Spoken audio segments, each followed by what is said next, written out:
hard to understand the thought process of this city. You are building buildings that citizens can't afford, and you arrest them because the street is the only place they can afford. You are considered presenting a proposal to give Greg Lewis over $100,000 for a harsh statement about black men. I raised 4 black men, and I constantly worry that one of your sick cops killing one of them. You do nothing about such things as this. Every time one gets into a car or walk down the street or just sitting in their home could come and wipe them out. A cop could come and wipe them out. Don't you think my family has been through enough from your Lewis type? Don't you remember Moose?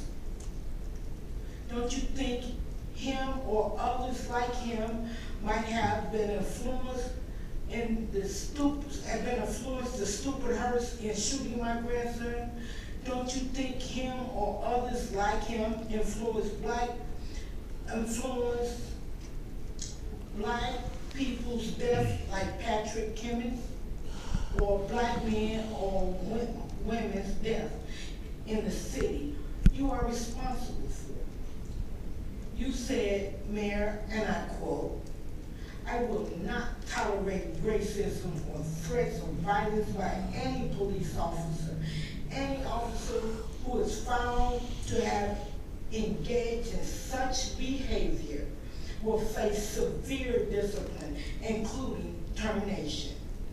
So, in keeping your word, you pay them off. You are not a man of your word.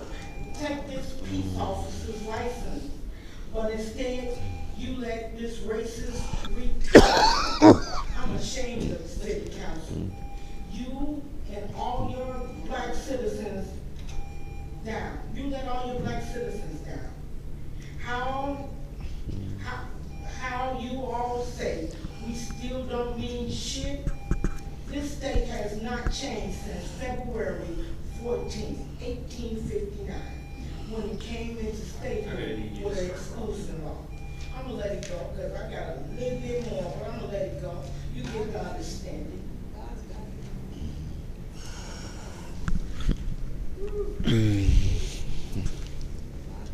Remember, I'm a black person. You let me down.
Next three are Robert West, Jeff Black, and Dan Handler.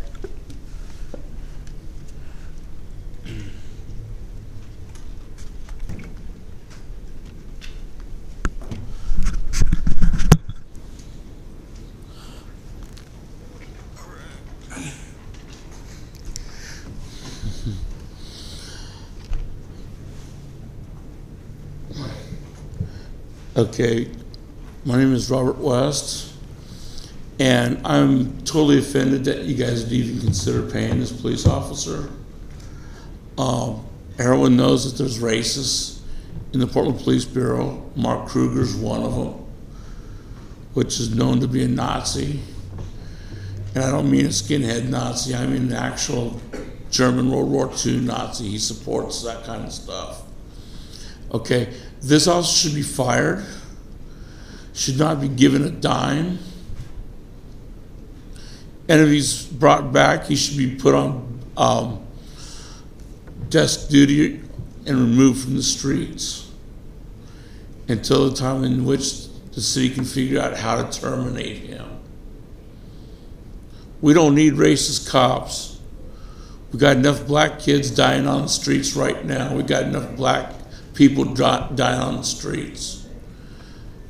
We got cops pulling their guns on people that they shouldn't even be pulling their guns on. The difference between someone living and someone dying is a fraction of a second when a cop pulls his gun. Because if the cop feels an inkling of any kind of danger or imaginary danger, he'll shoot. And he doesn't care who he shoots. And then he'll go before you guys and he'll say, hey, I felt in danger. He'll go to the grand jury and say, hey, I felt in danger. You know, they get away with shootings that the public would not get away with. And that is absolutely sorry. And then you're going to put guns in a racist hands.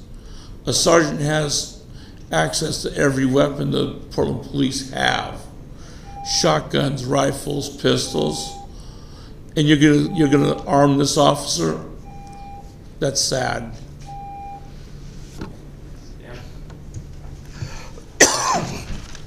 Hello again, I'm Dan Hiddle with Port Colorado. This is where we run into.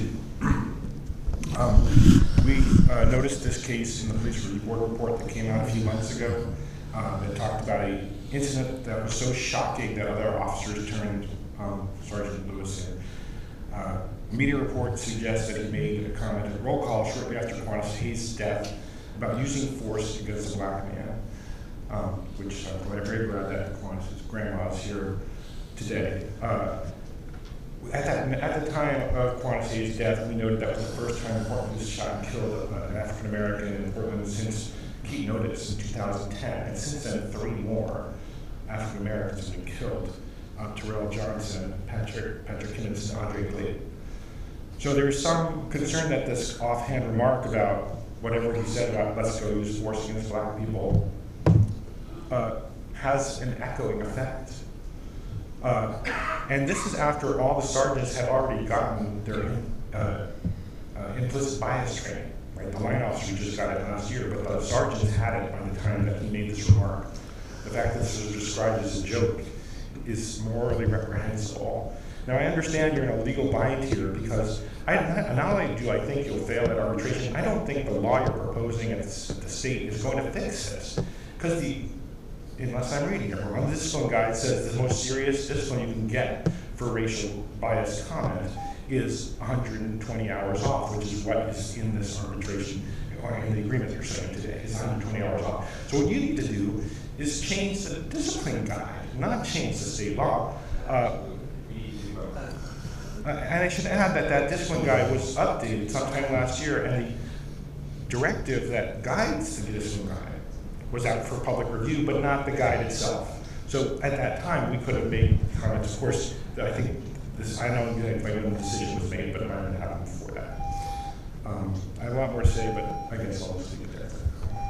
Thank you. Hi, nice to be on the city council, Joanna. I'd like to connect the dots here. We had an officer in this day where we talk about the words transparency and accountability. He stated a racist comment in a morning briefing with fellow sergeants, and with Portland accountability, we citizens apparently are not privileged enough to know exactly what Officer Greg Lewis said.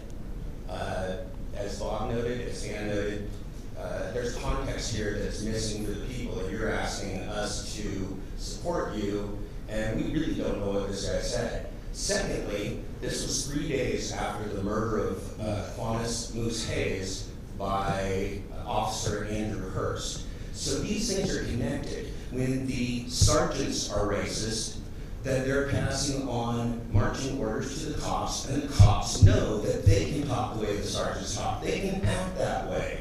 They can persecute people of color in a different way. And Joanne and I watched you when you were campaigning. You talked about the fact that that people of color get taken for spitting on the sidewalk when people that are not of color don't, right? We know there's an implicit bias here in the city and in the Portland police, from everything from spitting to running with a handgun somewhere in the dark.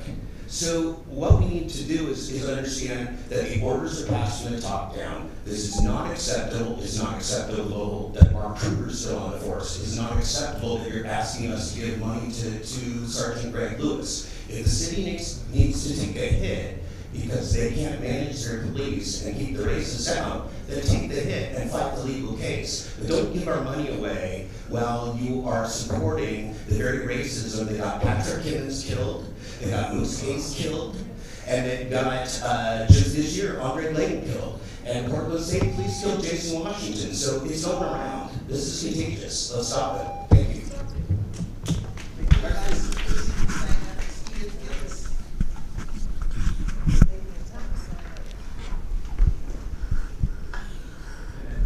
After this, I'd like to make a motion, and I'd also like to bring council back. Absolutely. Good afternoon.